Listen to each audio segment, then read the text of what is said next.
Alors, nous sommes le 4 octobre 2012 dans les studios, le grand studio de Canal Pourpre. Et ma foi, les très nombreuses personnes qui nous suivent dans ce lamentable petit canard pourpre reconnaîtront peut-être Jean-Michel Ségard, qui est avec moi aujourd'hui.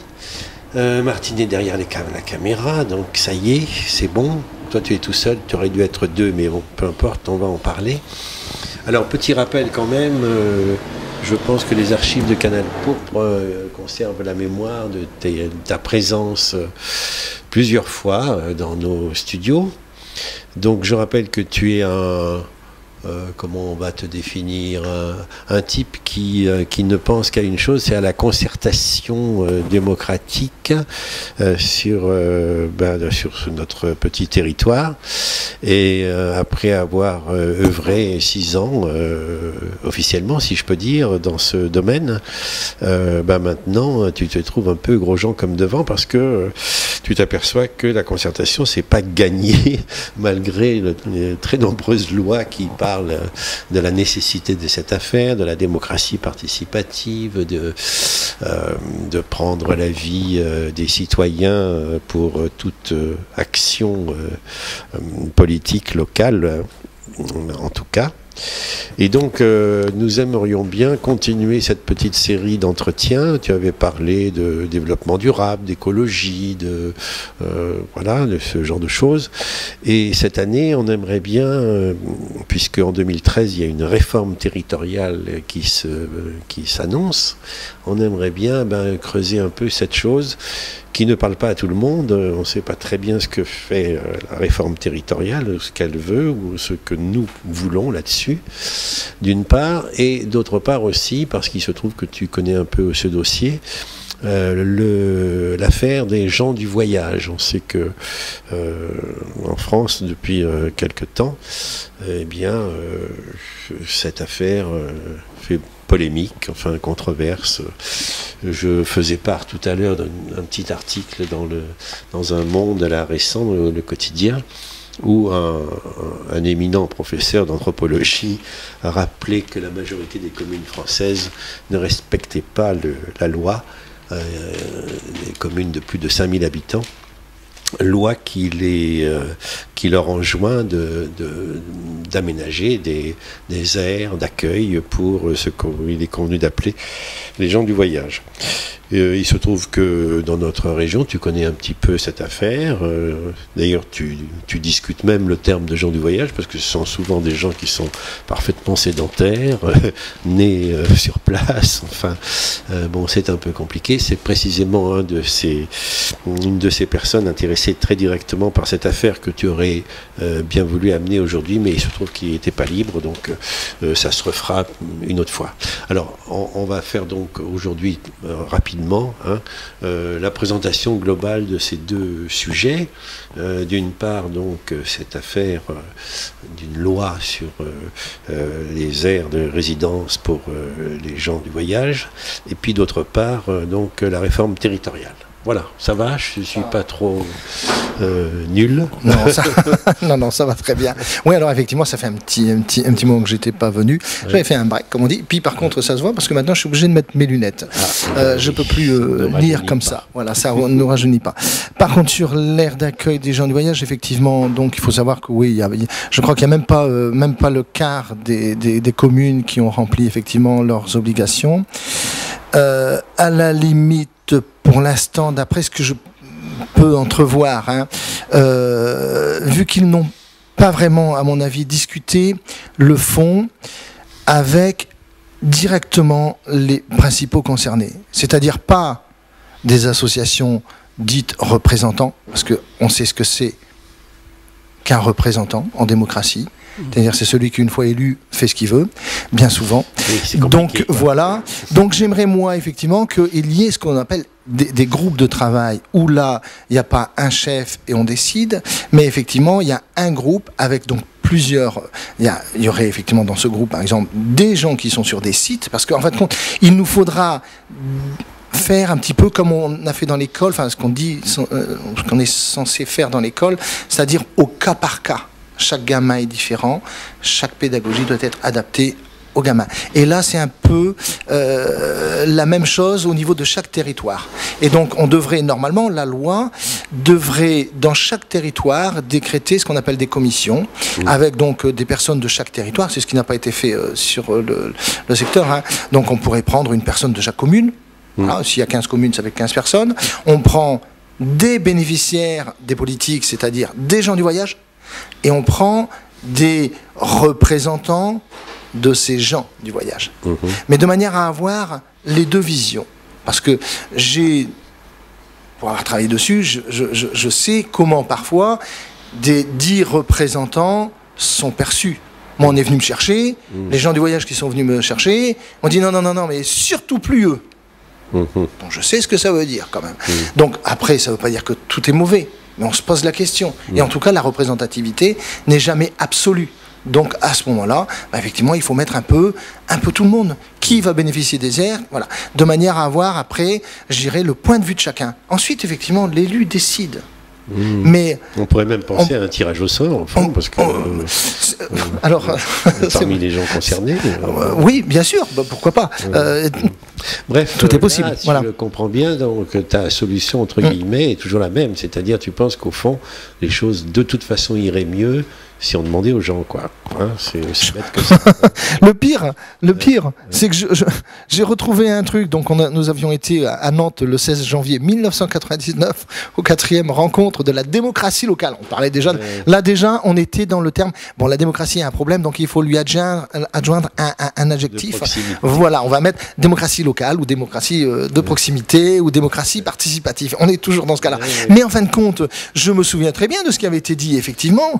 Ben non, il faut que c'est dans l'esprit de la loi même de la décentralisation qui n'a jamais été mis en application, c'est que les bénéficiaires des politiques publiques doivent être associés à ces politiques publiques. Voilà, c'est évident. C'est pourquoi tu me faisais remarquer tout à l'heure, là, avant qu'on commence, que au fond, même cette loi donc, qui oblige les communes de plus de 5000 habitants à aménager une aire d'accueil, cette loi pourrait elle-même être non pas discuter, mais en tout cas appliquer avec beaucoup de tact, parce qu'au fond, il y a des lieux, des territoires où ces prétendus gens du voyage n'ont pas besoin d'aire d'accueil. Ah non ils ont peut-être besoin d'autre chose, mais enfin, en tout cas, la solution aire d'accueil, elle est maintenant légale, hein, même si elle n'est pas, hélas, respectée, mais cette aire d'accueil pourrait elle-même ouvrir sur d'autres solutions, sur voilà, les crédits qu'on destine à une aire d'accueil pourraient aussi servir à autre chose. Et même qui arrangerait plus les gens concernés. Oui, et même la définition aire d'accueil. Bon, pour des aires qui sont quand on accueille les gens, on les accueille pas sur le bas de porte. C'est ça. Bon, on les accueille pas non plus derrière. Alors là, certains vont dire oh là, les hauts cris, mais bon, derrière les déchetteries, voilà. Hein. Donc bon, il faut les accueillir. Alors après, c'est vrai que ça va faire, mais chez eux, comme chez nous, eux, ils ont peut-être les voleurs de poules, comme on dit, un monteur et voleur de poules, c'est un terme générique. Nous, on a nos voleurs au col blanc, c'est ça, comme on les appelle. Et entre nous. Une poule, entre une poule et une banque, combien de poules on peut se payer avec une banque? Voilà. Mais en tout cas, le respect déjà, simplement, voir les gens. Des petites anecdotes. J'ai rencontré une personne, j'allais au magasin et je la croise. Et je lui dis bonjour.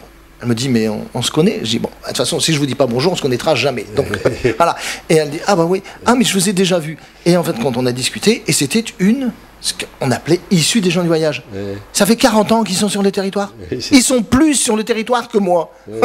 Et on les traite encore de gens du voyage. En 2006, mon ancien maire traitait encore des personnes de gens du voyage, alors qu'ils avaient été à l'école avec le père de ces gens que j'accompagnais. C'est ça. Faut quand même pas. Oui, il y a une certaine stigmatisation. Voilà. Alors comme toute personne, tout citoyen qui est dans une commune depuis un certain temps et qui a un terrain, d'accord, il peut éventuellement être agricole et donc non constructible, parfois même vendu par des propriétaires agricoles qui ont eu des positions électives, si on peut dire, hein, parfois. Donc bon, que l'on arrête cette hypocrisie, que l'on mette les pieds. Enfin, on énonce le problème. D'accord. Et après, les propositions, la réflexion fera qu'effectivement, le développement local.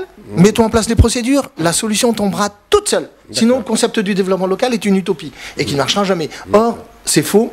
Puisqu'on a répondu, nous, en prenant ce concept-là, on a trouvé des solutions à des problèmes où je peux vous dire qu'il fallait être plutôt corsé. Donc, non, il y a des solutions. Écoute, nous, on espère jouer notre petite partie à Canal Pourpre, juste essayer de faire connaître ces situations. Et si jamais, donc, tu parviens à faire venir ici des gens ou même peut-être qui seront une voix parmi d'autres, bien sûr. Peut-être en voyant avec la communauté commune, faire une visite sur une aire. Ça, si c'est possible aussi. Sans jouer d'autres rôles que celui que nous jouons. Non, mais simplement, effectivement, attester d'une réalité. Voilà, c'est ça. Et puis voir que les choses sont peut-être pas toujours très simples, mais pas non plus extrêmement complexes, en tout cas pas compliquées au point où on n'y comprendrait rien et où on pourrait ne rien faire.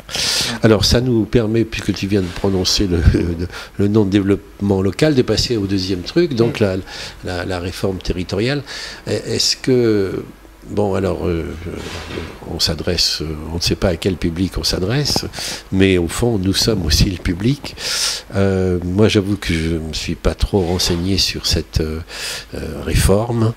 Une de plus, j'ai l'impression, peut-être vague, peut-être trop soupçonneuse, que cette réforme territoriale prétend être simplifier les choses, mais il me semble que si je peux dire les choses comme ça, c'est toujours les mêmes. Enfin, c'est l'oligarchie, la classe politique qui semble se protéger. Peut-être que je me trompe, mais qu'est-ce que tu vois là-dessus? Se protéger, je sais pas. Certains, oui, effectivement, font partie peut-être parce qu'ils ont des... En quelque sorte, ils y vont avec une arrière-pensée, politique, à la limite, je vais utiliser un terme, régenter le territoire. Bon, c'est une chose. Remplacer quelques élus par un conseiller territorial. Alors, oui, c'est ça. Mais alors cette réforme-là, je pense qu'elle va être... Voilà, elle va être revue. Le conseiller territorial, à mon avis, là, les socialistes étaient contre. Là, ils ont tous les pouvoirs. Donc les socialistes feront la suppression. À mon avis, ça c'est quasiment évident. Le problème, c'est que si on jette un truc sans revoir de fond en comble ce qu'il y a, ça n'est pas cohérent. Et moi j'aime bien dire, parce que la réforme territoriale n'est qu'une énième réforme qui visait... Alors maintenant à recentraliser, mais qui fait partie toujours de ce qu'on appelle, parce que le processus n'ayant pas été compris, ni dans l'esprit, dans la lettre, voilà, la décentralisation de 1982, n'ayant jamais été appréhendée, parce qu'on a mis la charrue avant les bœufs. C'est pas parce qu'on fait une loi, on dit bon maintenant c'est fini, on règle, tout le monde à 90. Bon, on sait très bien qu'il y en a qui sont au-dessus. Donc une loi, elle ne doit normalement, si on était vraiment un peuple évolué, une loi ne devrait intervenir que parce qu'elle entérine des pratiques déjà existantes. Ma culture me fait dire ça. Tu penses que la loi doit suivre les mœurs? En gros, c'est des pratiques. Et les pratiques des hommes, si on leur donne la culture, ça s'appelle la culture de... On est tous sur le même bateau. Donc il faut qu'on apprenne à partager. Et c'est cette culture de partage qui est propre à ce qu'on appelle la démocratie. Et c'est pour ça qu'il n'y a pas aucune réforme ne peut tenir le choc à long terme. Alors, elle se fera, mais il y aura toujours des conflits, si les principaux acteurs ne sont pas associés. Je reviens toujours à la base. Associer la population à la prise de décision, et c'est l'esprit de la décentralisation. Alors, deux petites choses, on va pas peut-être trop approfondir d'ailleurs, mais un truc, c'est peut-être une question idiote, mais il y a des communautés de communes, et j'apprends que la réforme territoriale va donner lieu à des communautés d'agglomération. Est-ce qu'il y a une différence entre ces choses? Moi, j'ai pas bien compris. Oui, voilà. Alors, bon, effectivement, proche d'une ville comme Bergerac, la fusion des trois communautés de communes fera que ça deviendra une communauté d'agglomération. En milieu rural, c'est l'ancien vocable qui prend un nouveau, mais ça ne change pas grand-chose. À part qu'il y aura la fusion des 3 communautés de communes, il n'y aura plus qu'un seul président. C'est ça. Voilà, donc on diminue. C'est la centralisation. Voilà, c'est la recentralisation, une tête qui dirige tout. Et en fin de compte, c'est vrai que là, on peut éventuellement matérialiser ce que je crois que c'est Yves Mény qui disait ça. Ces seigneurs au pied d'argile. Voilà, on est en train de refaire les petits seigneurs des territoires. Ah oui. C'est comme ça que je le perçois. Et par rapport à l'unité qu'on appelle le pays. Bah justement. La communauté d'agglomération est plus petite que le pays. Plus petite que le pays, voilà. Alors, normalement... Elle est plus grande que la communauté de communes, mais plus petite que le pays. Alors, c'est difficile à dire parce que dans tous les endroits, la communauté... Enfin, dans pas mal d'endroits, sur Libourne, par exemple, la communauté d'agglomération est plus grande que le pays libournais. Pas plus grande que celui qui a été mis en place. Mais plus grande que ce qu'on appelle le bassin de vie libournais. Par contre, vu qu'effectivement la loi, donc là on revient sur la loi sur les pays, la loi Voynet donc sur les pays visait à faire des entités humaines. Hein, bon après effectivement vu que ça a été donné donc j'ai perdu le nom de celui qui avait fait la loi avec Dominique Voynet, mais il avait dit le défaut principal c'est de donner ça aux professionnels de la politique, donc des députés. Donc ils ont fait leur circonscription, leur arrondissement, un arrondissement pour la députée. Hein. Ils ont fait donc leur arrondissement, c'est devenu le pays. Mais en fait compte, normalement ce n'est pas.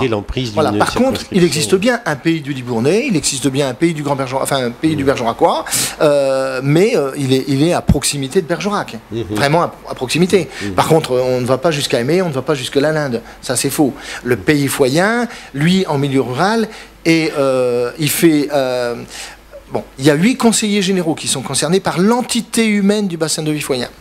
Il y a 5 communautés de communes et il y a 3 départements.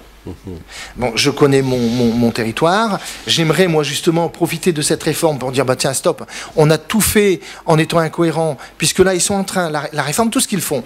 Ils ont fait des blocs, communautés de communes. Merde, c'est pas suffisant. Eh bien maintenant, on va encore agglomérer ces blocs. Mais parfois, les blocs ont été agglomérés de façon incohérente. Résultat, c'est pas parce qu'on met des blocs incohérents ensemble qu'on les rend cohérents. D'accord. On voit ce que tu veux dire. Alors, dernière chose... pour aussi terminer sur un truc tout à fait concret, puisque tu es là, toi, tu souhaiterais évidemment que, avant même d'ailleurs la création de cette réforme territoriale, enfin sa mise en place en 2013, tu souhaiterais que une quelconque entité politique locale crée un service de concertation, hein, un service officiel, comme il y a des facilitations pour l'emploi, pour je ne sais pas quoi, les jeunes, etc. De la même manière, tu souhaiterais que un service public de mobilisation de ressources humaines, si je peux dire, hein, de concertation, se mette en place. Et là-dessus, je crois que tu rencontres quelques difficultés. Tu reconnais toi-même que tu n'es peut-être pas un très bon diplomate. Peut-être très bon diplomate. Je crois effectivement, alors, en matière de développement local, il y a des éléments comme ça qui viennent. Un, le temps est essentiel. C'est le temps, il faut donner du temps au temps. Donc le temps permet effectivement d'établir un partenariat. Sur le temps, on connaît les gens, etc. On voit la trame. Excuse-moi, mais donner du temps au temps, tout le monde répète. Voilà. Non, mais je dis quand on travaille depuis longtemps. Non, mais quand on travaille depuis longtemps sur un territoire. Non, mais quand on travaille depuis longtemps sur un territoire, on connaît tous les acteurs de ce territoire. Moi, je le connais. Par contre, c'est vrai que j'ai, au niveau de l'organisation, mais au niveau de l'organisation, c'est vrai que on a fait une petite erreur stratégique dès le départ. C'est effectivement que sur le territoire même où l'on souhaite mettre en place les choses, parce que c'était Élysée Reclus, donc on se base là-dessus, on ne fait pas d'études, mais surtout pas d'études. Parce que quand on fait des études, forcément les études vont nous montrer tous les dysfonctionnements. Et forcément, après, on est le miroir des dysfonctionnements ou des personnes. Voilà, c'est comme ça effectivement que maintenant encore, alors que moi je sais remettre le compteur à zéro, l'étude est passée, elle nous a permis nous d'avancer, de voir ce qu'il conviendrait de mettre en place. Ça s'appelle une plateforme d'instruction populaire pour effectivement permettre à la population de venir s'informer. en fin de compte, ce qu'ils font sur Caen, l'université populaire sur Caen, de Michel Onfray. C'est ça que l'on voulait mettre depuis 1999. Il n'y a pas de résultat politique direct de ce genre de choses. Mais toi, ce que tu souhaites, c'est une espèce de mobilisation permanente, aussi douce que possible. Il ne s'agit pas de mettre tout le monde en rang tout le temps pour discuter de tout, mais c'est ça que tu souhaites au fond. Alors, une espèce de bruit continu comme ça où deviendrait habituel l'idée que, écoutez, vous avez la parole, vous pouvez vous exprimer. Bien sûr. Voilà. La planification. Planification. Tous les trimestres, ce qu'on appelle... Planification va faire peur. Peut-être, mais c'est parce qu'on n'a pas de plan que l'on voit à court terme. Planification, tous les trimestres, réunion, plateforme d'instruction.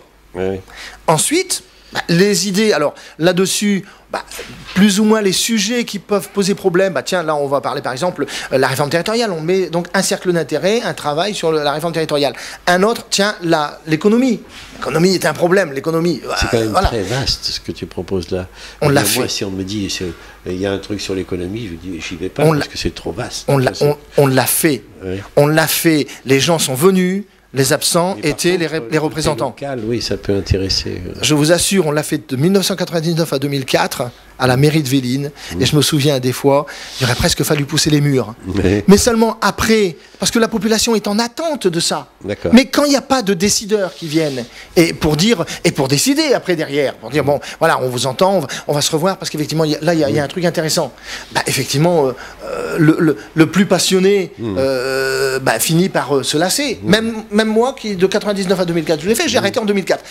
Et pourtant, s'il y a un passionné de la chose publique, je pense que je dois en faire partie. On s'est rendu compte à la mairie de Bergerac qu'il y avait un délégué à la démocratie participative, officiellement, quoi. Et donc, on lui a demandé s'il voulait bien en discuter. Pour l'instant, ça n'a pas l'air de marcher, mais enfin, il semble que ça devrait pouvoir se faire.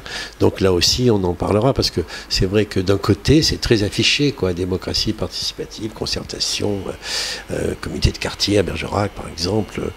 Voilà, et au fond, on aimerait bien savoir ce que ça devient, un petit suivi, quoi. Ça serait sympa. Mon expérience sur ce que l'on affiche, plus on l'affiche, l'affichage est inversement proportionnel à la réalité. C'est-à-dire qu'effectivement, on affiche cette démocratie participative dans les pratiques, niet. Le premier qui veut... Ah si, ce qui ne veut pas dire qu'on ne veut pas du monde, hein, mais pas du monde éventuellement avec qui va pouvoir, par son interpellation, peut-être faire avancer le débat. Et que l'on réponde. J'ai pas l'impression d'être vraiment, même si effectivement, mais je suis véhément parce que je suis un passionné, donc ma parole peut. Mais je sais très vite me rendre compte à une argumentation qui est pertinente. C'est pas un problème. Le problème, c'est souvent qu'il n'y a pas d'argumentation pertinente. On espère te donner tort quand tu dis que l'affichage est je ne demanderai que ça. La réalité, on verra bien. Ici, on va essayer de gratter comme on peut avec les moyens du bord. En tout cas, merci d'être venu. Et donc, on peut annoncer que sans doute tu reviendras. Ah, tout à fait. Petite phrase juste que Simon Charbonneau m'avait dit après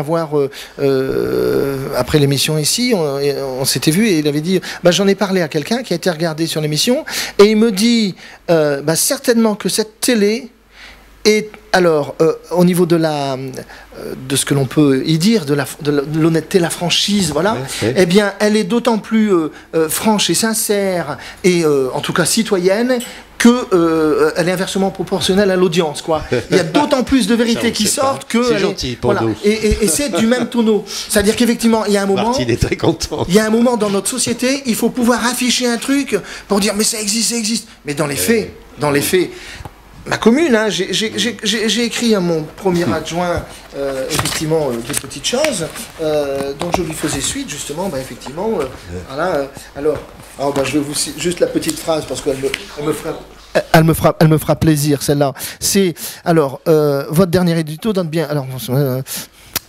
alors, il faisait un édito, là, il faudra qu'on en reparle peut-être. Alors voilà, je mets simplement, c'est vrai que je suis peut-être un peu dur. Et toujours Jean-Michel. Il reprend un moment, donc votre dernier édito donne bien une petite illustration, donc je cherche sa méthode, c'est quoi? On est en démocratie, on est dans quel régime?